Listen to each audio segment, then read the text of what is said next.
Yeah, well, I do this radio show for iHeart now, and they said, can you just do 16 shows for us before you leave Toronto? So for the last 2 days, I've been recording up in the bedroom. He was recording up until the moment he got out of here. We just literally walked out of the studio in his hotel room. Always working. That's nuts. That's amazing. Well, we have so much to talk to you about. Of course, you've got a brand new album coming out. We are going to debut something here, which is a secret, but we will get to that in a second. What I want to know really about Bryan the person. Like, what does your 9 to 5 look like on a day when you're not on tour? It depends what week or month you're talking about. How about last month? Last month we were just touring. Yep. How about last week? I'm still touring. But when you're not touring, what is it? Like, you wake up and what do you do? Like my routine, Yeah. my daily routine. Well, it's really boring. Do we really want to tell everyone? I think everyone wants to know. I don't know my why. yoga I just feel position. like right? you know, there are a lot of busy people in here. We'd love to know what the boring life is like. Well, I try and take care of myself, and so because of the amount of work that I do, if it's not recording, it's making records, and all these photographers, they're getting very jealous of their equipment, and so I try and keep a really balanced diet, and so my time is spent between rest and trying to work out, and yeah.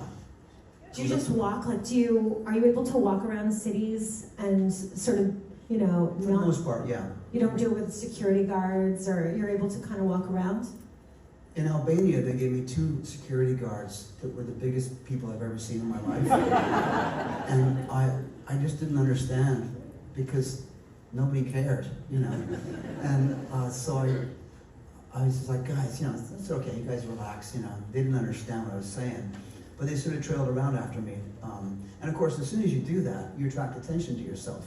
So I have this thing that I think I'm quite invisible, and that I can really go most places and not be recognized, and because I don't look for that kind of attention.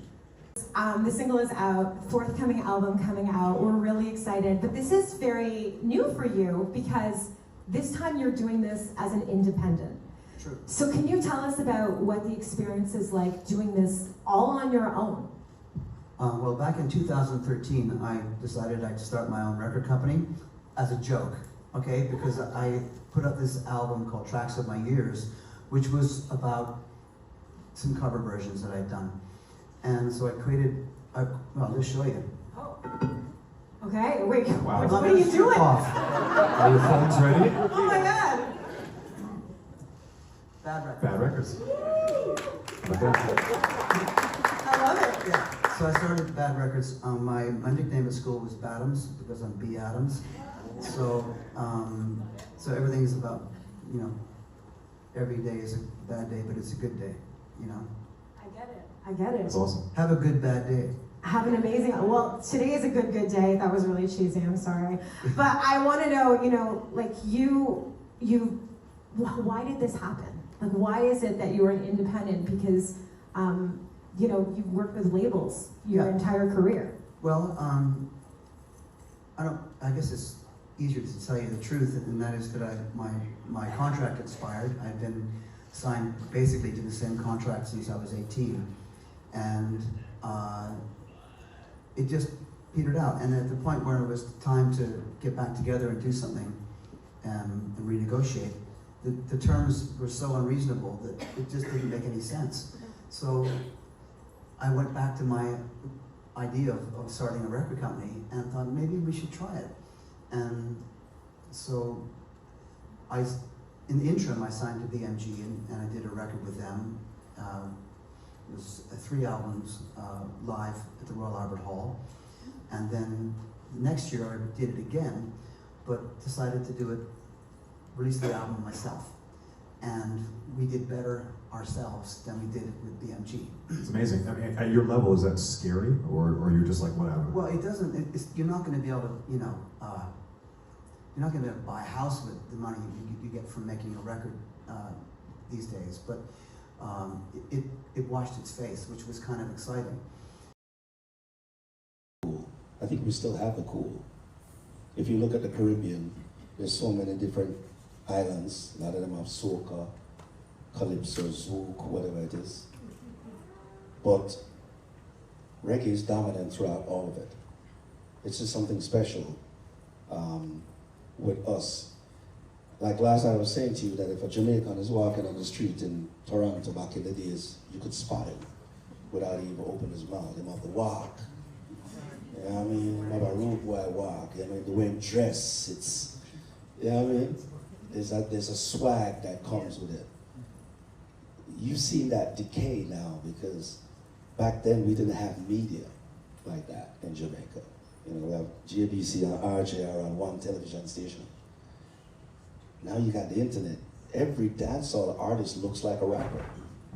You know what I mean? It's the influence from America that's hitting, and the music is changing the same way. So you have like trap dancehall, you have all of this music. It's influenced by that. Back then, our culture was so solid that everybody wanted to emulate it because there was a cool factor that comes with it. You know, in Jamaica, it was like, yeah, you know, everybody in England wanted to be Jamaicans. Everybody in New York wanted to be Jamaicans and add that swag to it. You know, I think you've seen, you know, just the decay of that a bit now. And I think it's a natural progression just because of technology and the access that we all have now, you know. But you still have that, it's just a different form of swag now, you know what I mean? Because they still have it. It's now a bit more palatable. Because really there was nothing in reggae at the time in dancehall that was a success story that you could say, I mean, if my kid, you know, was trying to do dancehall, when I look at the track record, no one was successful or made a living out of it. I'd be like, nah, you need to go get a job or go to college or something like that, you know? And so my mother wasn't 100% with it, you know? But at that time I was in Flatbush and I was doing everything that was wrong with all the wrong people. And I decided that I had to get out of the situation that I was in, and so I went into the military. So I ended up trying to give it to Notch from the Born Americans. He sang it, and then he called me back one day and tell me that he had some vision from God that he's not supposed to sing that kind of song. And so I ended up making Wayne Wonder sing it. And Wayne Wonder sing it. But none of their voices could really top Rick Rock's vocal. His tone just fit the record. And Rick Rock wasn't an artist. He was just a guy who wrote it. And we somehow lost our A&R at the time at MCA. They fired a guy called Randy Jackson. Do you know that guy? He was my A&R, and then he went on to big things at American Idol. But Randy Jackson was my A&R, and they just fired him. And I was pissed off, so mad, because I love Randy. And they sent me a guy at my studio. The guy came with a bag of weed. A little German guy called Hans Haydolt. Crazy last name, but anyway. Hans Haydolt. And he walked in there with a bag of weed and said, hey, I'm your new A&R. Let's roll one up. I said, I don't smoke. And then he calls his boss, how the fuck I do with a bunch of Jamaicans that don't smoke? And I started playing a bunch of records that we have where we are, you know? And he heard Wasn't Me, and he says, I don't know, I'm just a white boy here, but that's a hit. And I looked at my producer at the time, Sting International, I was like, that's what we're saying. So we ended up putting it on the record. And the album was released. And there was a DJ out of Hawaii on I-95 that started to play it from Napster. Because that time Napster was a thing, and he just went on Napster and he played it. He said by the third play, his phones lit up. And after that, it was a running train after that. You know, I was like, oh my God. And then it just went like wildfire, and the other station picked it up.